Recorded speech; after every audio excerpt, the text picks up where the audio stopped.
मध्य रेल्वेने गेल्या वर्षभरामध्ये फुकट्या प्रवाशांकडून सुमारे 11,83,00,000 महसूल जमा केला आहे। मध्य रेल्वेच्या सोलापूर विभागानं सन 2024-25 या आर्थिक वर्षात तिकीट तपासणीत उल्लेखनीय कामगिरी दाखवली आहे।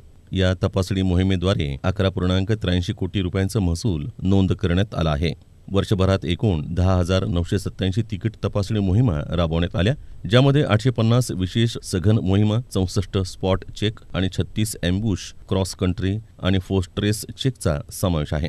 2,51,030 प्रकरणातून एकूण 11,82,86,960 रुपये वसूल करण्यात आले आहेत। या कामगिरीमध्ये मोबिन शेख, संजय उबाळे आणि SJ शिंदे या उत्कृष्ट कामगिरी करणाऱ्या कर्मचाऱ्यांचा समावेश आहे। ही तपासणी मोहीम सोलापूर रेल्वे विभागाचे वरिष्ठ विभागीय वाणिज्य व्यवस्थापक योगेश पाटील यांच्या मार्गदर्शनामुळे आणि सहाय्यक वाणिज्य व्यवस्थापक श्रीमती कल्पना बनसोडे आणि त्यांच्या सक्रिय तिकीट तपासणी पथकाच्या नेतृत्वाचा हा परिणाम असल्याचं यावेळी सांगण्यात आलं।